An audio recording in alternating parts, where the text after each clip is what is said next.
I'm Dominique. I am the teaching assistant to Linus Kaplan. He's a co-EP on Young Sheldon. And as his overly ambitious TA, one day he was like, well, I have to be absent. Maybe I'll find a replacement. And I was like, I can do that. And so it turned into this huge industry insider series. And now we have so many amazing guests. And of course, among them yourself. Please introduce yourself. Hi, I'm Lucas Brown Eyes. I actually, I can give my little speech, but it's also, I'm going to be teaching about how to self-pitch yourself and the story of your self-pitch. So rather than kind of, introduce myself, I'm just going to do kind of a minute self-pitch as you would meet at like a mixer or whatever, and that'll be kind of my introduction as well. So my name is Lucas Brown Eyes. I'm from Pine Ridge, South Dakota. My tribe's the Oglala Lakota. And Pine Ridge is a place that Time Magazine once called the poorest, most dangerous place in America.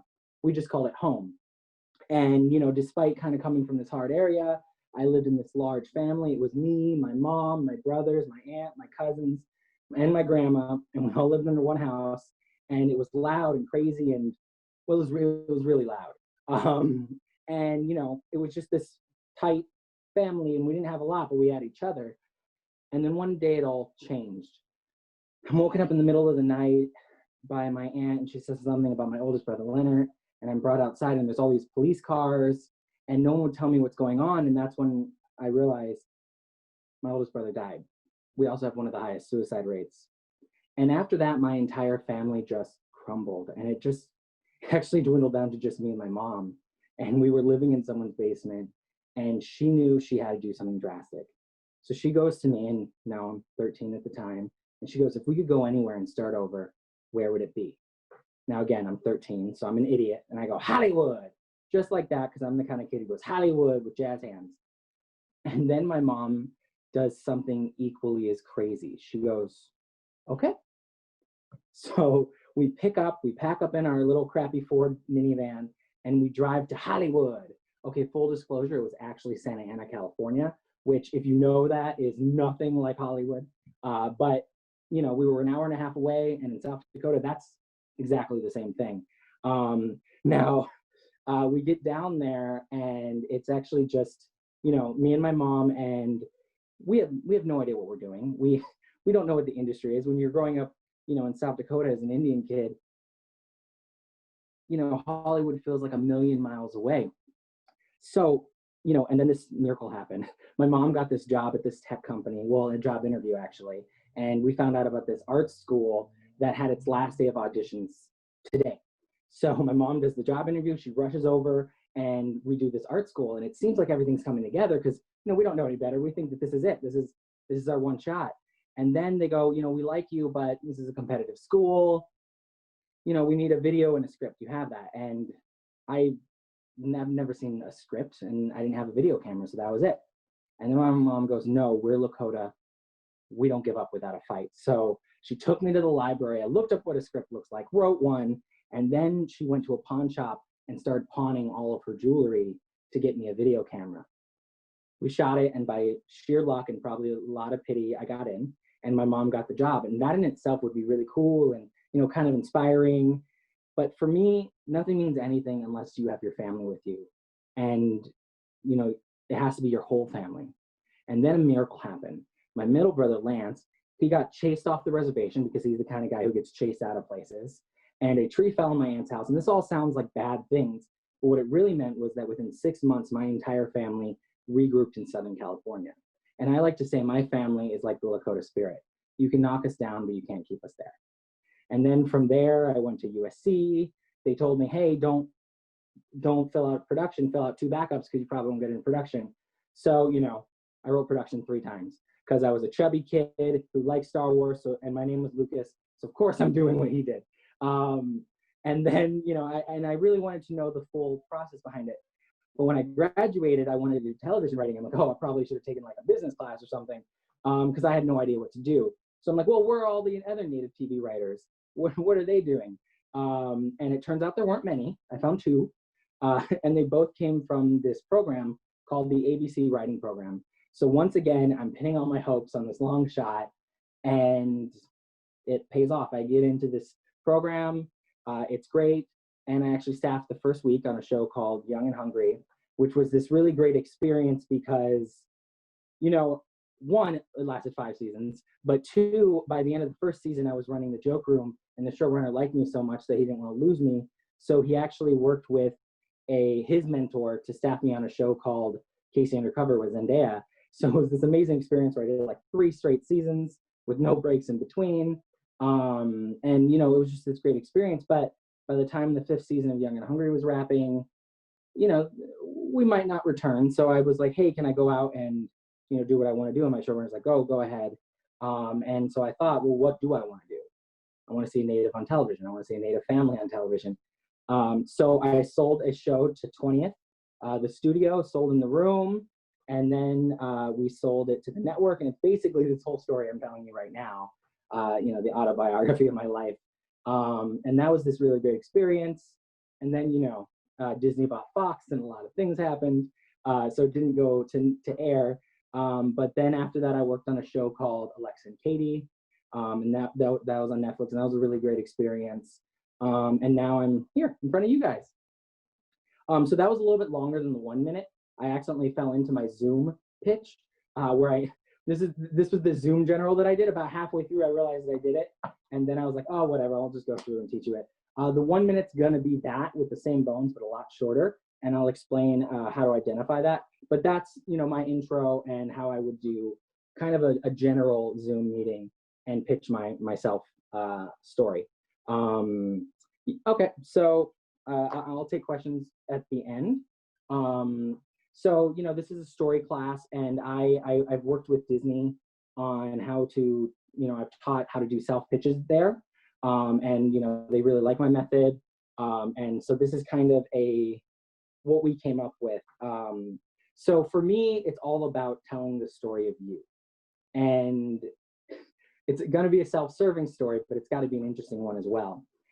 So I start off with, and I'm just going to break down mine to kind of accentuate how I do it. So I start off with kind of the basics, and keep in mind, it's always about what makes your voice unique. You can talk about how hardworking you are and how much you love to write and all that stuff, but that's everyone. Everyone's hardworking. Everyone loves to write. That doesn't mean anything. That doesn't let me know who you are. So I start off with something that, you know, most people aren't. From South Dakota, a Native American, families from a reservation. That's unique in itself. So I set that baseline, and then, you know, depending on what I'm going out for, I can accentuate it, or I don't have to. If I'm going out for a show that is involved with a small town, I'll talk about, maybe I'll throw in a little joke about, like, you know, in Pine Ridge, all we had was a gas station. That was your grocery store, your gas station, where you took your prom date. You know, you just throw in these little one-liners to kind of serve your needs, you know. So I start off, and that's kind of the baseline of like where I am. You don't have to do a linear story, but I find that it's the easiest. So, you know, that's where I come from. That kind of can inform you on how my voice is unique and different. And then I go into kind of my theme, which is about family, because kind of where I'm going with this is it all ends up, you know, I end it with me selling a show based on this, and I have an emotional arc of family. So I talk about my big family. Also, you know, you can drill in any point you want there. Like if I was going out for a show about single moms, I'd be like, I was raised by a single mom, but she had a lot of help. My mom and my aunt also lived it. So I was raised by 3 single moms.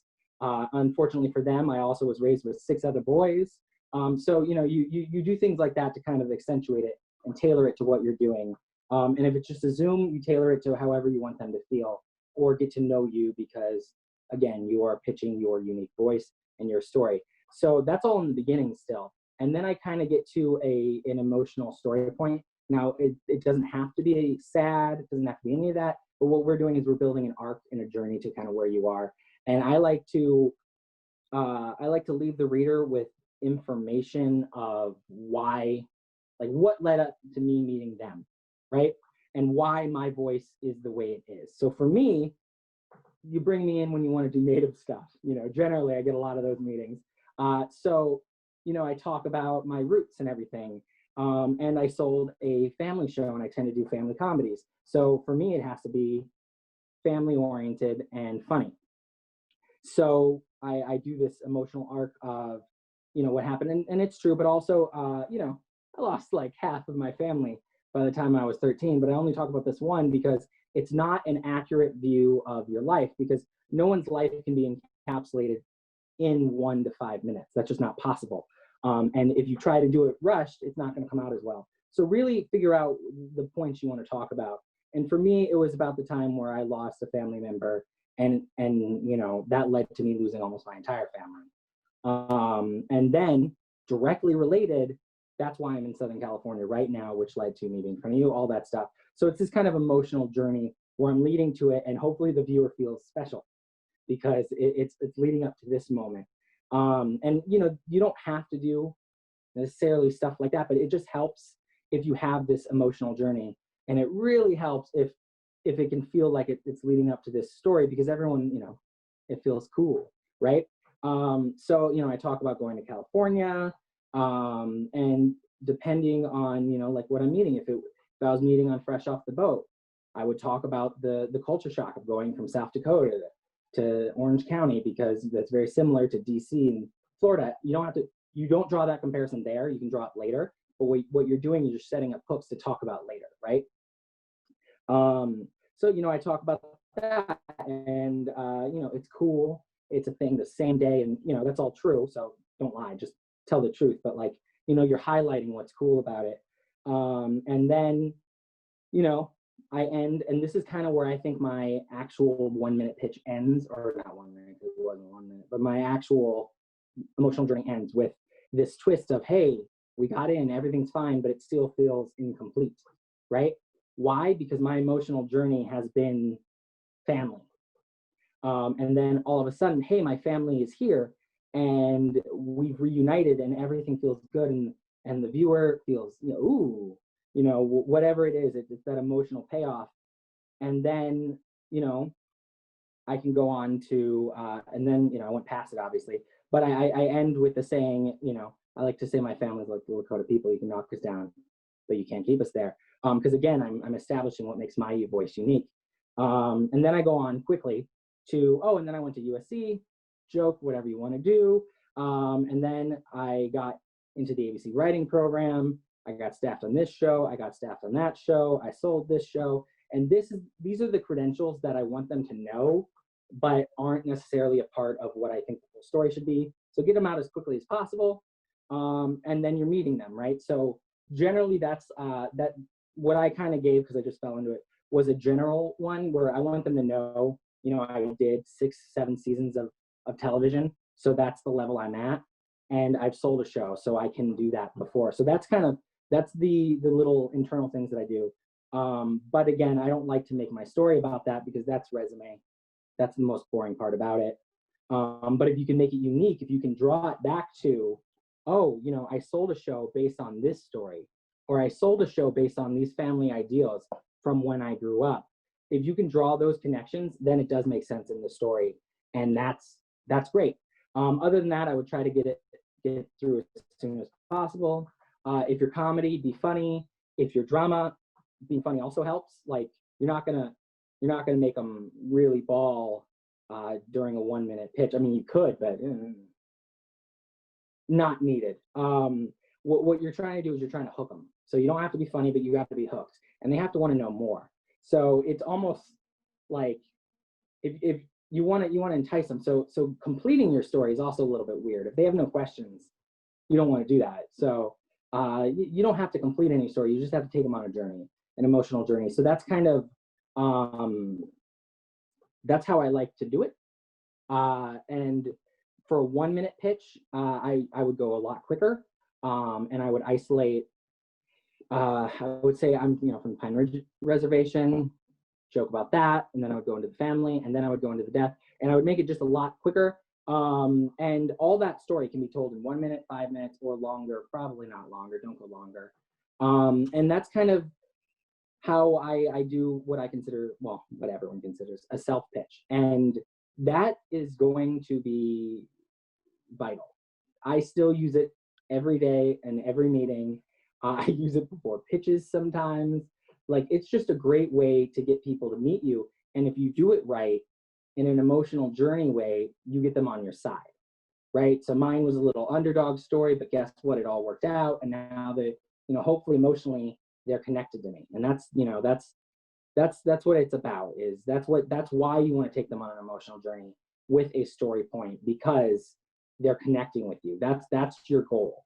And obviously, if they can connect with you, if they're staffing, boom, oh, hey, I'm doing Fresh Off the Boat, about, the fish out of waterness of living in Florida as a Chinese family. You were native in Orange County.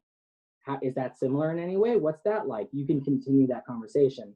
If I'm just a manager or an agent, guess what? I now know how to sell you, because you are pitching yourself to them, and they will eventually take that and pitch it to other people.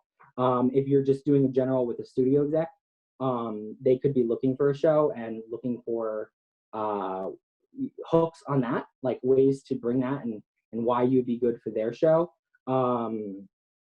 Or they could be looking to develop. Generally, if you have reps, your reps will be like, this is the shows they're covering. And then, you find those connections. If they're developing, you can also look at what they've developed and see if you match with their alignment and kind of go towards that. So this will help. I got staffed in the ABC writing program the first week out, kind of broke it. People are like, what was it like? I'm like, I don't know. I was never in it. But the one thing that I did take, and it's probably the most important thing, were these 1-minute pitches, because you're going to use them for everything. And ultimately, it's just, at the end of the day, a story. It's the story of you.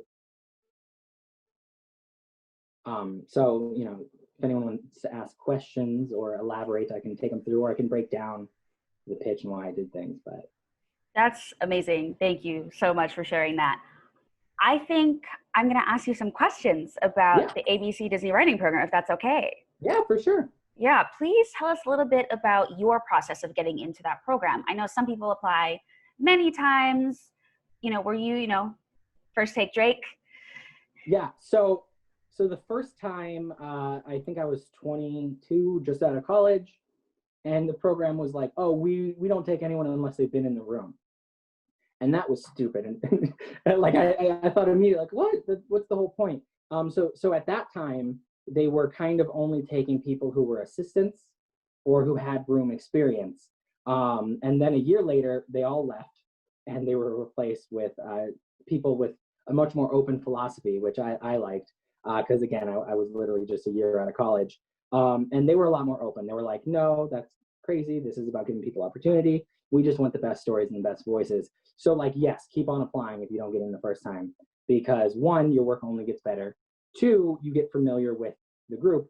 And 3, they might all change up. Who knows? I think they're great. I hope they don't, but it happens. That happened to me. Is the entire people just left.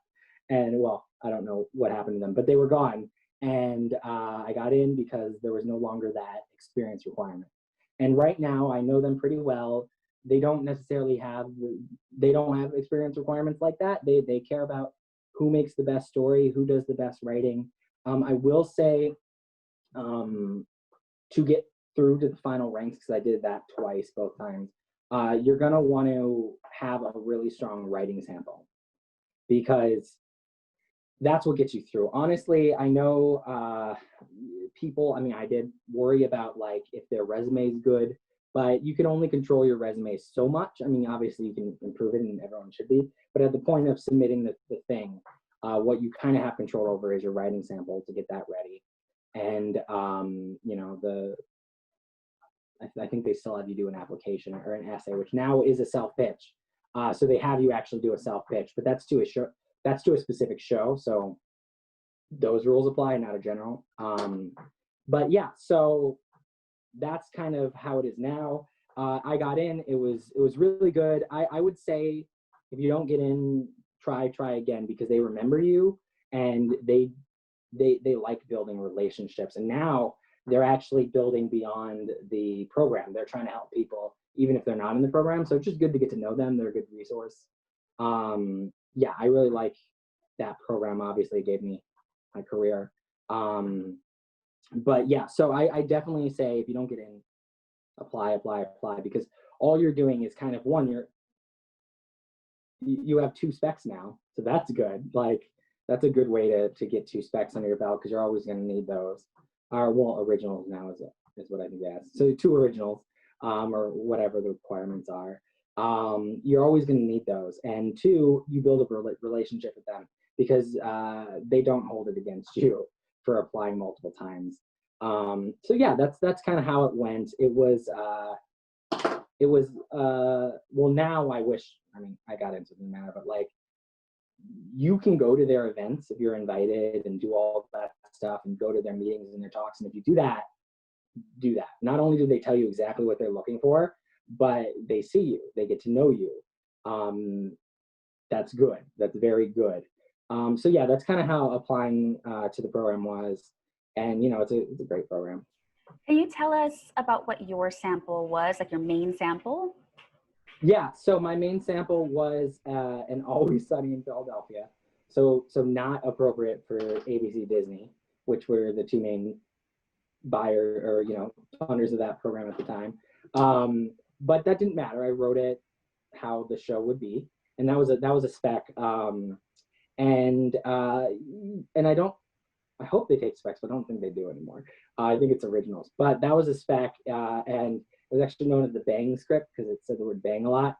And, you know, it was funny, and it stuck out. And then my spec was an original spec. Comedy, them, like many people, they're gonna say, for right now at least, choose comedy or drama. That's the industry. Not great, but it is the industry. So, you know, I would stick to comedy or drama, find your lane, hit it hard, and then, you know, obviously you can switch out and do that later, but they think into comedy or drama, and they have slots to fill. Can I ask a question about that? So you say comedy versus drama. Does that mean no dramedy?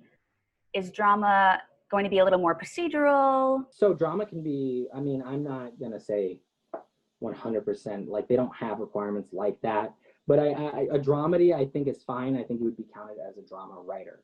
And honestly, they're just trying to fill their slots. Depending on the year, I think a couple of years ago, it was 6 comedy, 4 drama. And then when I went, it was 4 comedy, 4 drama. And, you know, sometimes it switches and it's 6 drama, 4 comedy. But whatever, you know, they have their own reasons, and it's usually strategic, you know, because they want to have the most success. But whatever reasons they have a certain number of slots for people, and that's how they think. So if you have a dramedy, I think from what I remember, the application, you just select drama or comedy, or you label it comedy. So if you have a dramedy and you label it comedy, it better stand as a comedy. If you have a dramedy and you label it drama, I think there's a little bit more leniency, because dramas, they can be funny, life is funny. And comedies can have drama in it, but they are, you know, they're a specific thing. As far as procedural versus not, I don't think that matters. Yeah, I don't think that matters at all. Just tell a good story at that point. But yeah, it does matter what you label yourself as. And, you know, I know a couple of people who were in drama who actually got staffed as a comedy. So it's not a hard rule, but I will say that if you can know what you are, it'll help you with the application. So now that you've done your sample, then you have the interview. So was your interview, did you already know how to pitch so awesome the way you just taught us? For some reason, I'm fairly good at talking about myself. But you know, it is a method that they teach in the program. So how they do it, and you know, admittedly I was good, and I've worked with them, and I've taught these kind of self-pitching classes. So what they tell you, they do the exact same method, which is do a 1-minute pitch of your life. And I think you should start off with doing a 1-minute pitch, because that is, like, you're going to use that more than anything, because a lot of times you need a mixer, you know, you meet before something, and you can always extend that. You can always talk more about it, but you can't, you know, you have to get it down first. You have to learn the rules before you can break it. But also, no one wants to be bored, especially not by your life story.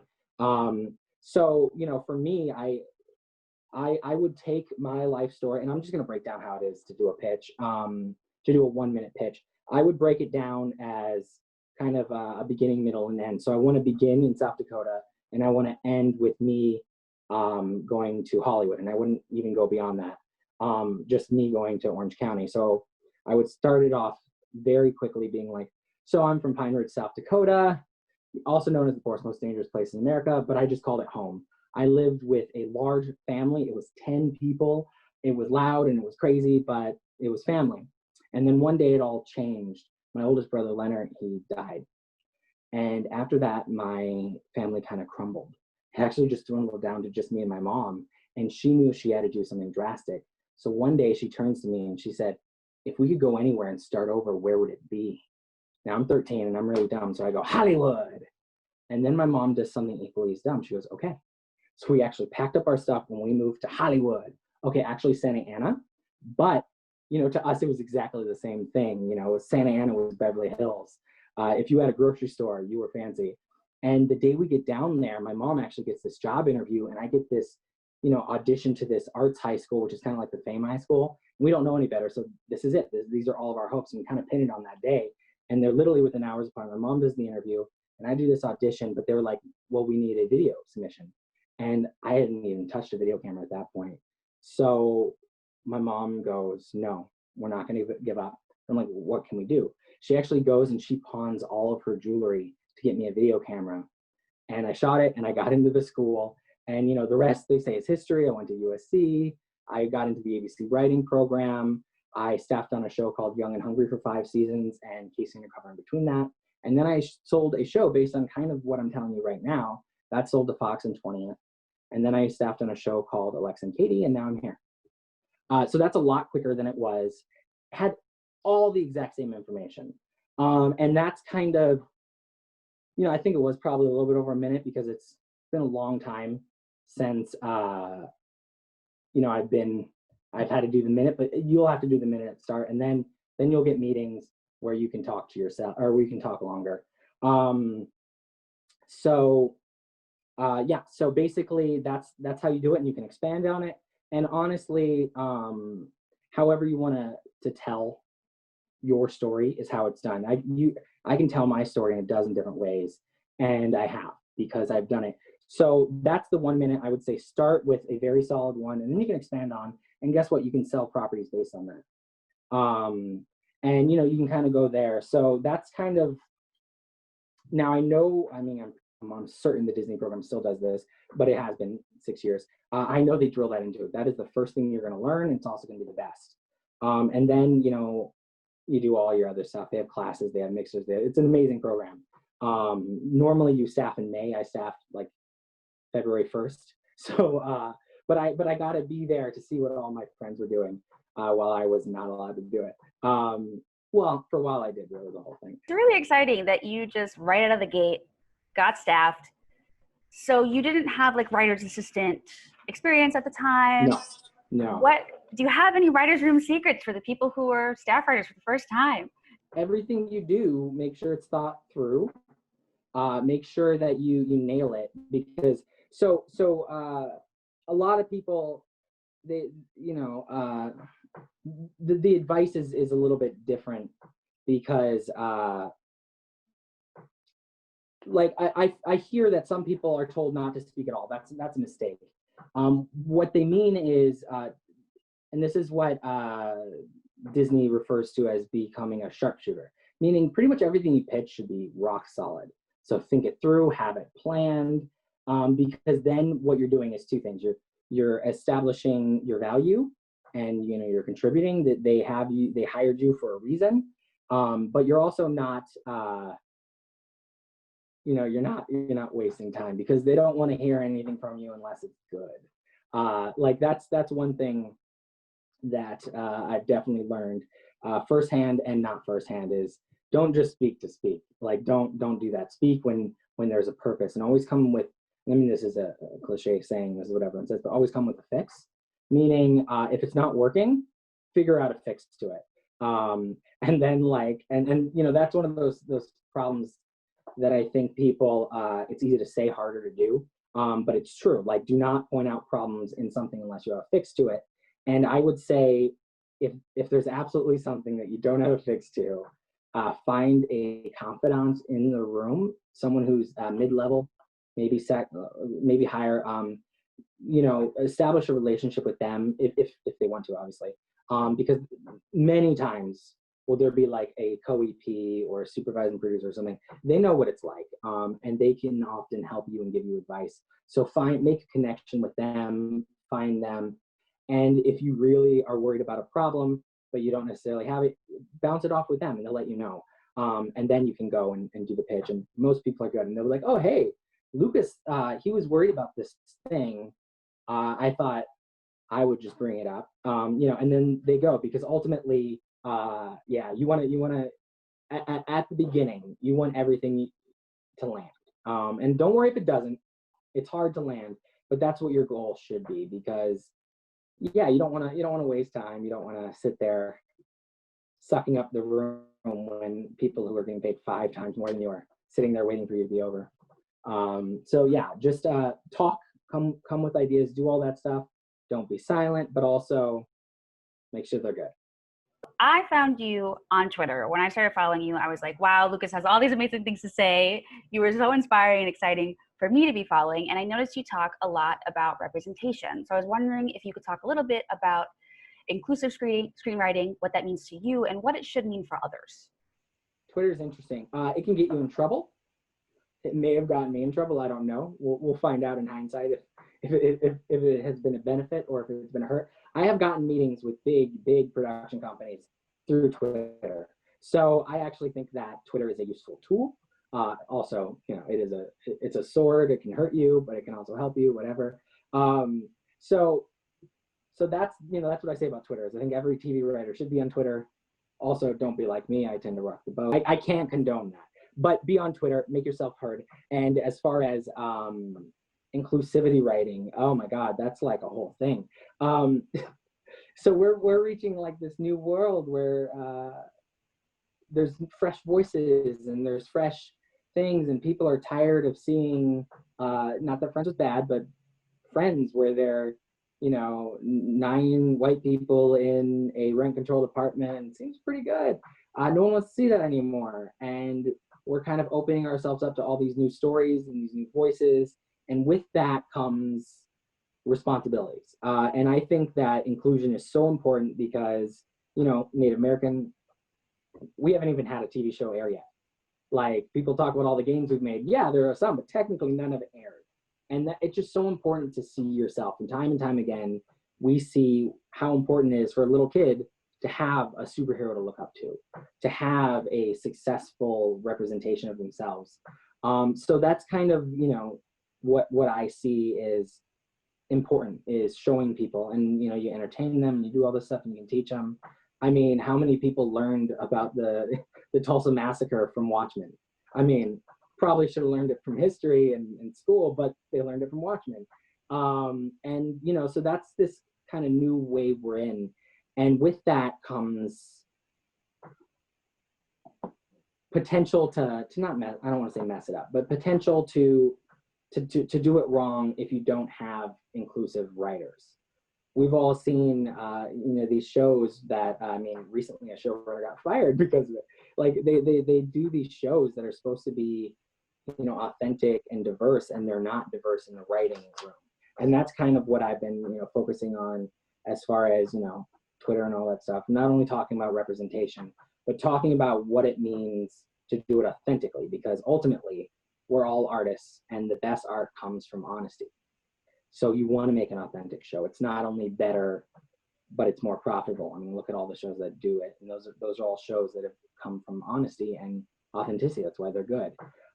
So I think we're, in a world where kind of the structures that empower the same people are still there, but they want diversity. So it's just a weird time, because we haven't yet figured out how to, get authentic voices throughout the show. So that's kind of what I talk about a lot, is if you're going to, 1, representation matters.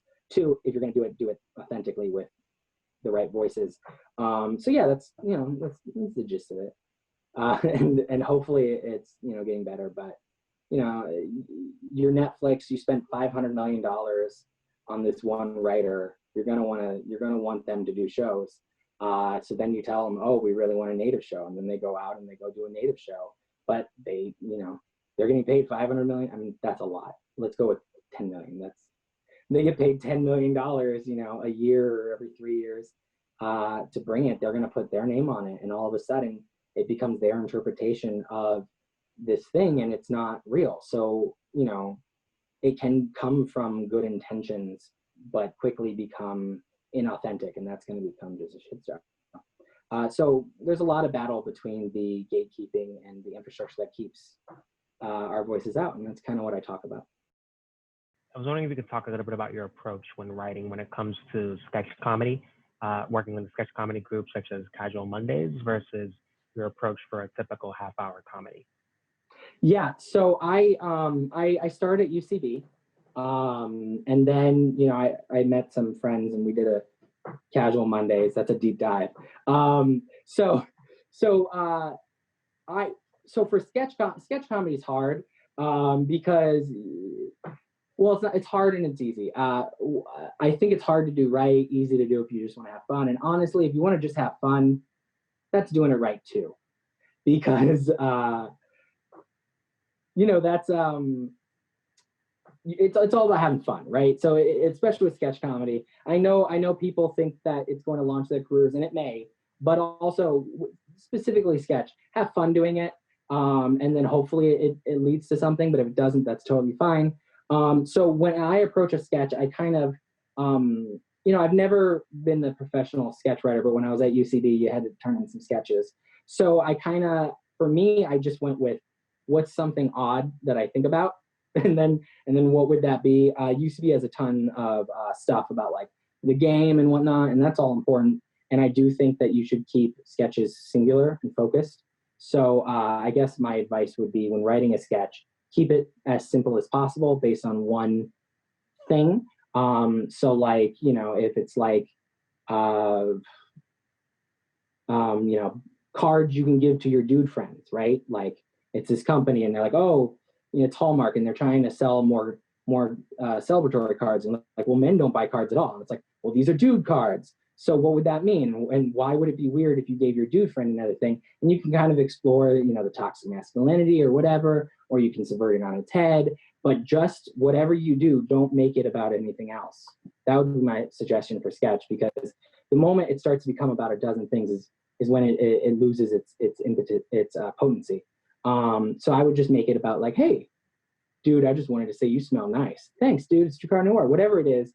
And then boom, that's it. Can't say it in real life. Say it in a dude card, whatever it is. And you can subvert. You can do whatever you want with that.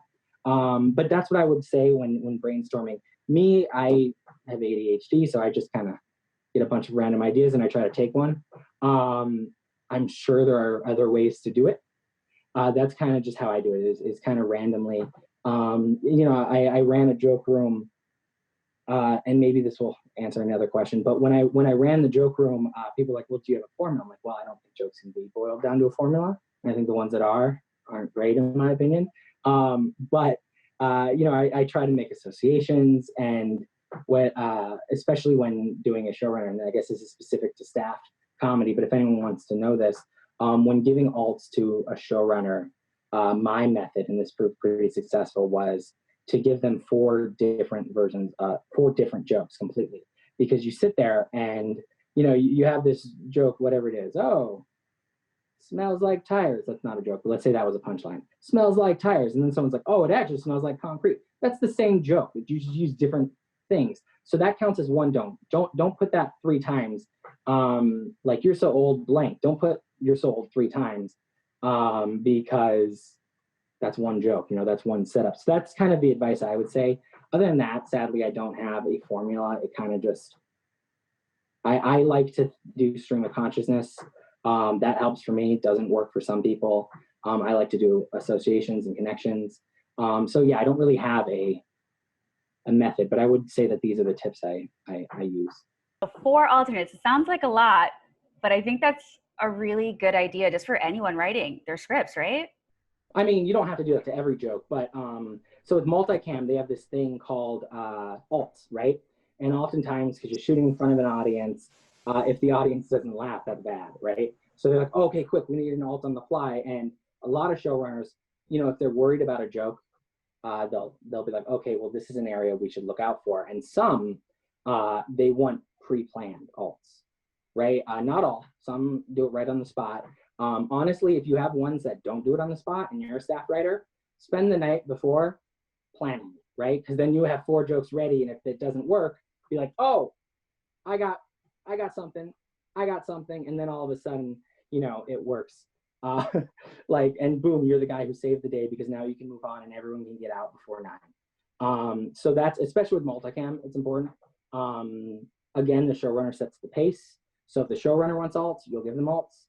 If not, usually there'll be a time. Don't like alt everything, because then, but like if it's weak and you know you see an opening, you can go in there. Yeah, so you get used to it. We did like 300 a week. If when writing a multicam, since you have all this experience, do you put aside kind of like the funny and focus on a grounded emotional story first and then find the funny elements, or are you like always thinking about it, or like start with the funny, or do you know the egg and the chicken, which comes first? Okay, so there are two ways to look at this, and this is true with all comedy. You start with story. It's always story, 100% story.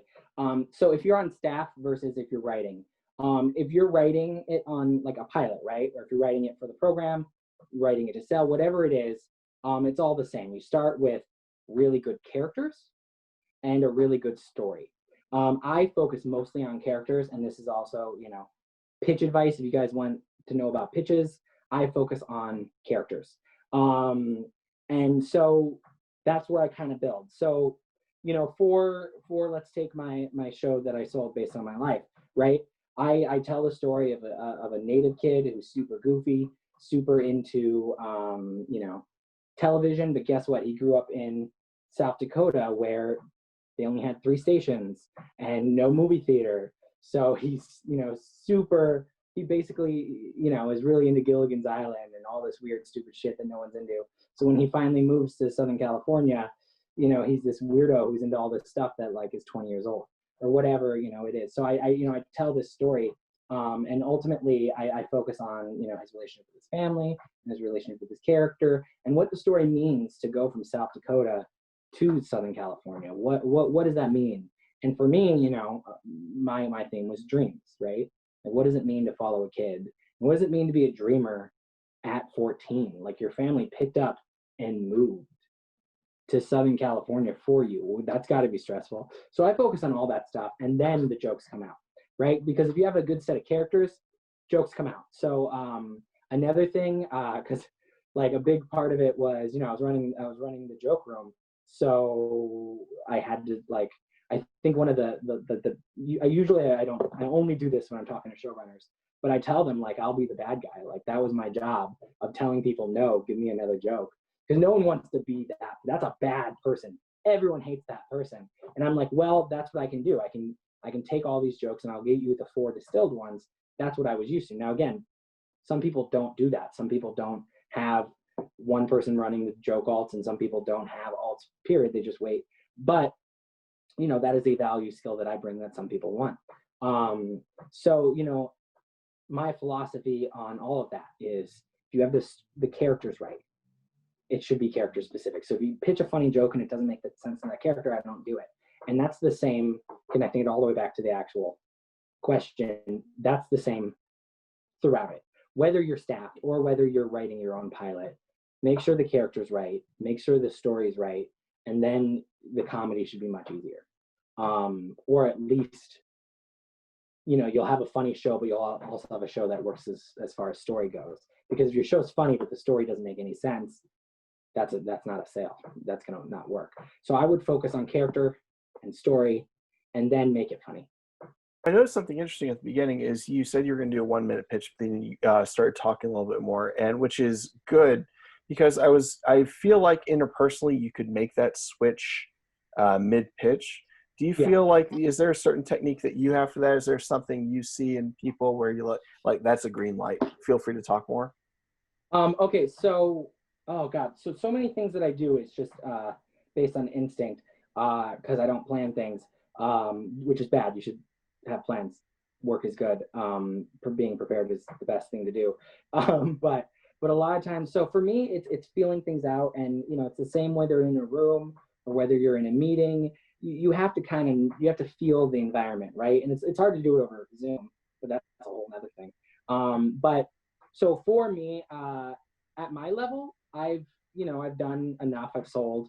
When they're meeting me. So it's a lot easier to roll out of that 1 minute, right? A lot of times I'll read them. If there's a flash of emotion when I talk about losing my brother, I'll elaborate, right? If there's a laugh when I tell a joke, I'll make sure to keep on doing that. So I gauge their response to things, and then I go into it. So if you're doing a general, that's generally safe to maybe bust out of your 1 minute. If you're meeting them at a mixer, I would not bust out of your 1 minute, at least not now, or for the next couple of years. So if you're at a mixer and you give your 1 minute, the beautiful thing about the 1 minute is afterwards they can ask a question being like, oh, hey, what was it like living in Tornado Alley? And then you can go in and elaborate how you were going to do. So for mixers, for a lot of stuff, I would keep it a tight 1 minute. If you're doing a general, yeah, you don't have to. You can expand it out, because that's they're there to meet you. And same thing with agents and reps, they're all there to meet you. So in those scenarios, it's safer to expand out. But if you're meeting them, or if you're doing fast roundtables like the WGA used to do, all of those I would keep it a 1 minute and then gauge their response, because most people, especially writers, they know how to hold a conversation at that level. They know how to hold a conversation to get what they need. A showrunner, there's a skill in meeting people who are potential, right? Wow, I'm losing light. There's a skill when meeting people to do, they know, well, they don't know, but they should know, and they might know how to bring that out of you, right? So if I'm looking for someone who knows what it's like to be poor, right? Because I hate it when rich writers make jokes about being poor and you can see right through it, right? So for me, and again, you don't know what they're looking for. I mean, sometimes you can know, like based on the pilot, you can kind of guess. If it's a pilot about a poor family, maybe show that you know what poverty looks like if you do. So for me, I'm looking for that. So if someone, talks about living in, Appalachia, I can be like, oh, Appalachia, what was that like? Because I know, hey, maybe that's like impoverished. Maybe it's not. I'm going to figure out more about what their life was. So especially in like those scenarios, people will also bring it out. So I would say err on brevity at first, unless you're in like a general, because that's literally about you. What do you think is like the hardest part about writing sketch comedy? I also like to write skits and things like that. And I feel I always used experiences for writing with a group of writers, and they're talking about an experience that you don't necessarily have. So you can't really come up with anything like the punchline or anything that's funny, and that makes it really hard to connect. So I wanted to know, like, what do you do in those kind of situations when you're with groups? When you're writing from experience and then you're working in a group, if you guys don't share the same experience, how do you reconcile that? I mean, that's that's kind of the struggle. And when it's sketch writing in particular, I personally, I think that, you hopefully you're working with your friends. If not, you're working with people who, respect you and are respectful. So hopefully you can have like guidance, open conversations. Like, oh, I don't get any of that. Now, granted, I don't want to give advice that like it doesn't work for everyone, even though it works for me. But for me, if there's something that people aren't related to, I just go, oh, I don't understand that. Like that's just not me. And then I usually do that. And my comedy tends to be very blunt and honest, so it works for me. It might not work for everyone. I mean, honesty is beneficial as long as you're respectful about it. So it's a little bit harder with sketches because you should ideally find people you work well with, right? So sketch, and I can't speak for professional people where you would have I just don't know that world. But for me, it's about people that you like and you work well with. So I did a show called the Native American sketch thing I do it every year, or the Columbus Day sketch thing, where we did it at UCB, and it's just a bunch of Native people. And my friend Joey and I, we work. I'm like, oh, hey, what if I do this character who is this, conspiracy guy, and he's, everyone's conspiracy uncle, and he's just, that uncle that everyone has that is just really into aliens and shit. And he has a funny idea, and I have a funny idea, and we work off of that. But sometimes, you're not always going to get along with it. I take it the same with notes. If I can make 3 out of 4 of the notes work, I can maybe get by with not doing one note, and then on another pass, if that note comes back, it means something. So like for sketch comedy, I wouldn't take it so seriously, because you should be having fun. But again, I'm not like a professional sketch person. I just did sketch and it was fun. So maybe there are more professional roles to deal with, but I think sketch should be fun, and you should be working with people who bring out the best in them, and they bring out the best in you. I had a question about the show you sold that was sort of based on your story, just what that process is like, when you're writing something very personal, how do you separate yourself from it sometimes? Or if you have network execs who, I don't know if there was ever a point where they wanted you to explain things more, dumb things down, or just what that whole process is like. The first thing I did was I put it in third person. I started just referring to Lucas as Lucas, and I made him separate from myself. It's really easy to write autobiographical stories because it's your life. You have this implicit authority, and you can just mine your life for gold. But at the same time, it was important that I made Lucas, the character, separate from me, because I'm a big believer in putting people into shitty situations and hoisting them on their own petard and doing all this stuff. And it's much easier if you take yourself out of that equation, right? Like the Lucas character, he was always portrayed as like this gifted kid, and I kept on gearing him towards kind of a naive idiot who kept on running into things. And everyone thought that was weird, but I'm like, no, let's do it.